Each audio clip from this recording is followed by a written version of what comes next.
Deuxième rencontre nationale, énergie et territoires ruraux en Biovallée. La mobilité en milieu rural.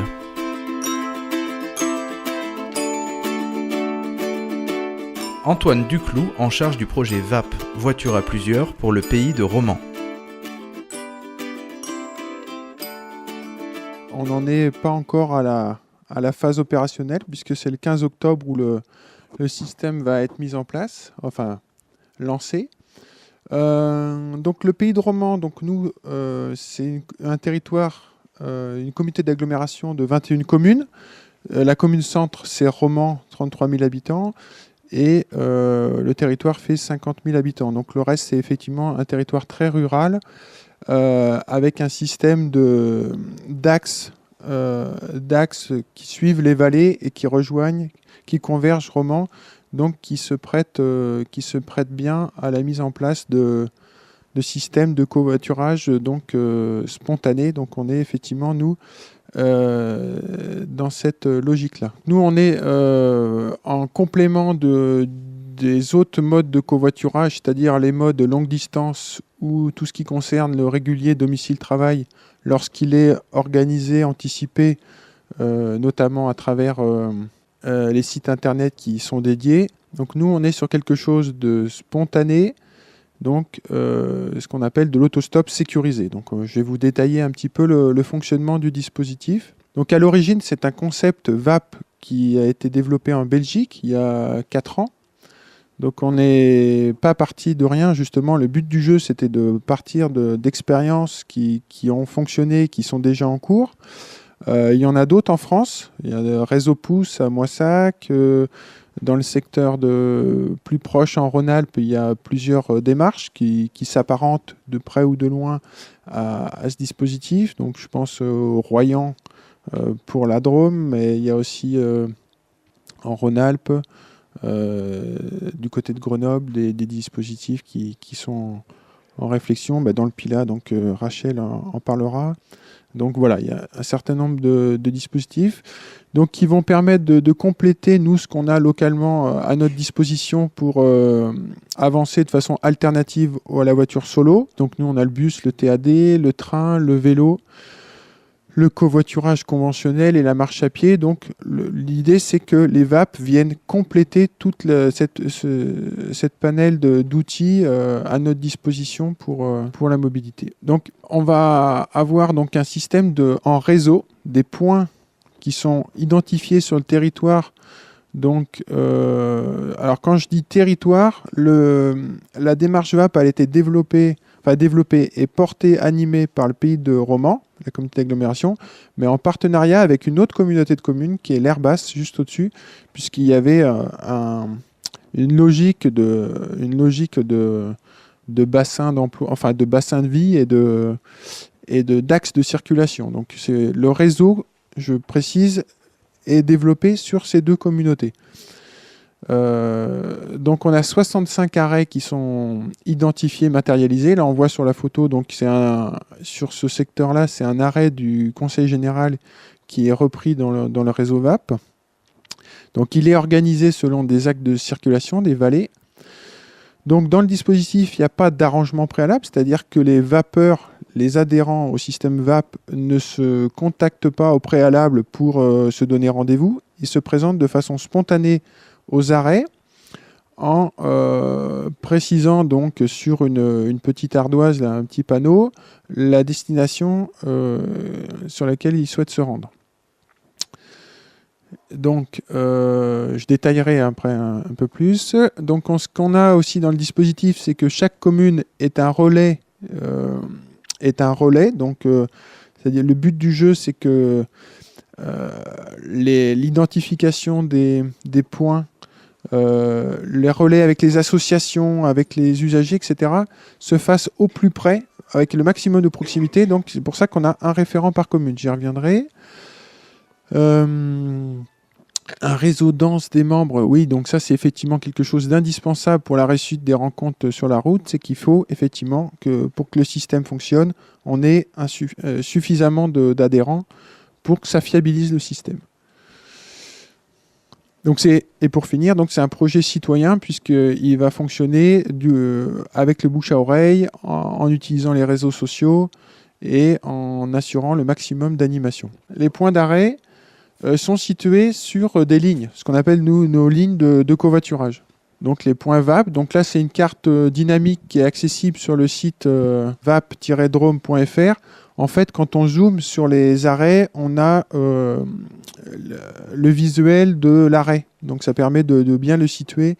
Et aussi, on a des informations pour savoir s'il y a des places de parking, s'il y a de l'éclairage sur ce secteur-là. Enfin, un certain nombre d'informations pratiques, en fait. Donc, ensuite, de façon plus pratique, les inscriptions, donc, puisqu'il faut s'inscrire pour rentrer dans ce réseau d'utilisateurs, donc elles se font soit sur le site internet dédié, donc vap-drome.fr, je le disais, ou par téléphone. Donc on peut les inscrire, nous, directement à la communauté. Une fois que les gens sont inscrits, ils vont recevoir donc un kit de covoiturage, donc, dans lequel on va retrouver... Donc, ils auront une carte de membre, bien sûr une plaquette, la charte des vapeurs, donc dans laquelle il y a en fait on va dire le code de bonne conduite à respecter, que ce soit pour le passager ou le conducteur. On a également donc un petit brassard, une étiquette VAP repositionnable que le conducteur met sur le pare-brise. Et également donc une petite fiche cartonnée qui va permettre d'indiquer la destination pour le passager, le piéton, ce qu'on appelle le piéton. Donc cette fiche cartonnée peut être changée sur le site internet.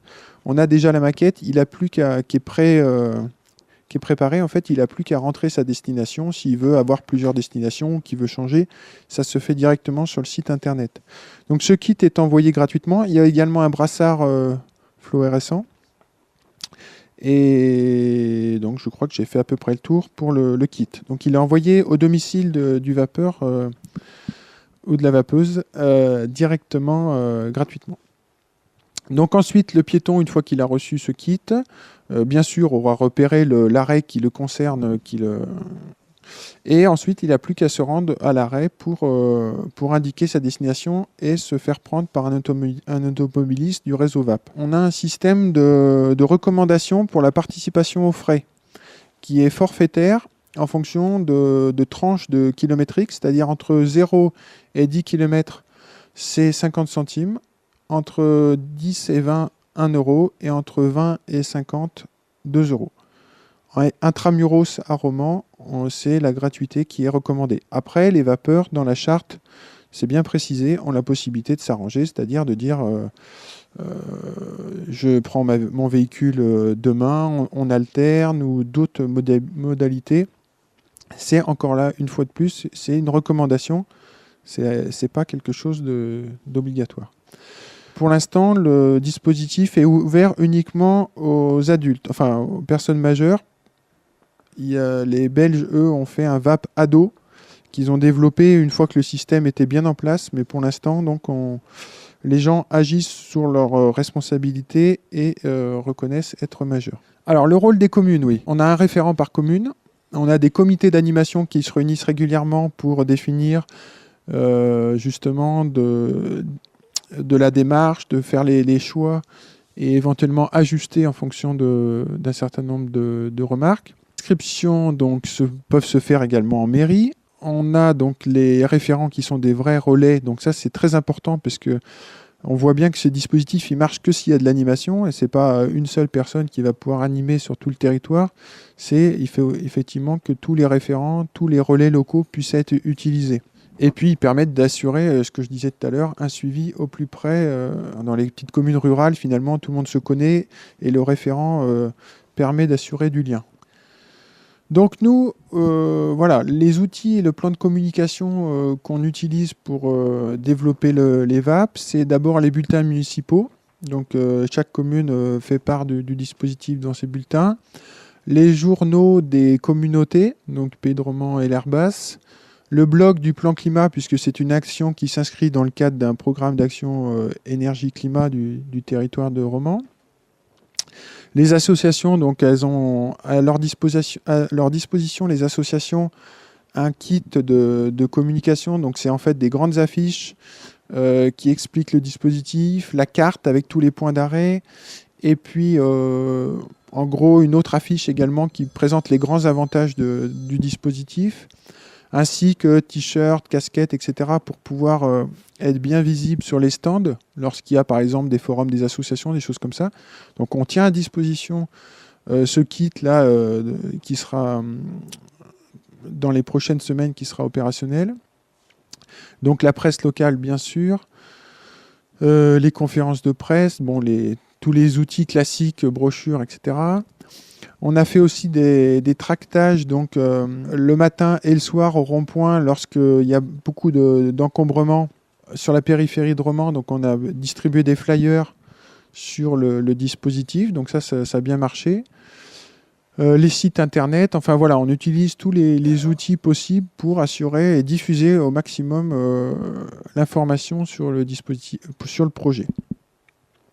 Donc ça c'est la plaquette, j'en mettrai quelques-unes à disposition, et le site internet qui est dédié. Alors sachant que sur ce site, donc il y a effectivement toutes les informations, on s'inscrit on devient membre sur le site, et aussi il y a possibilité pour d'autres territoires de venir se rajouter, c'est-à-dire que c'est pas un vap-roman.fr, c'est-à-dire il y a possibilité, c'est un peu le système des Belges, de venir rajouter des blocs par territoire. Donc voilà, pour parvenir donc, aux objectifs de mobilité, de réduction du budget transport et de création de liens sociaux, nous, d'abord, il nous semble très important de continuer à recruter les conducteurs, parce que c'est eux qui vont créer l'offre. Donc c'est très important de continuer à travailler là-dessus. Démontrer par l'exemple que le système peut fonctionner, donc ça va être à partir du 15 octobre, de prouver que sur certaines lignes, le système peut apporter un vrai complément à ce qui existe. Fiabiliser le dispositif par une assurance au retour les premiers mois, on y travaille avec les AOT en ce moment. L'idée c'est que au début, lâcher sa voiture, se présenter sur l'arrêt, pour se retrouver à son travail, ok, pourquoi pas, mais le soir, comment je fais pour rentrer? Donc là, il nous semble que ça peut être intéressant de proposer une assurance au retour. Toutes les collectivités ne l'ont pas proposé, mais voilà, on va essayer au moins les premiers mois d'avancer là-dessus. Ensuite, donc, bien sûr, d'assurer une animation locale, hein, ça a été déjà dit, parce que sans animation auprès des entreprises, auprès de l'ensemble des usagers, le système ne pourra pas fonctionner.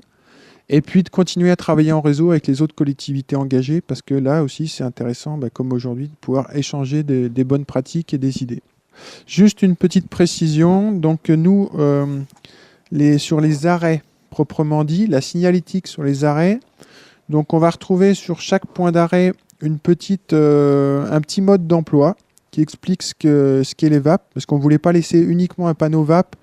Il y a comment on s'inscrit, le mode d'emploi, les questions de sécurité, parce que le vapeur peut aussi a la possibilité d'envoyer un SMS lorsqu'il monte dans le véhicule.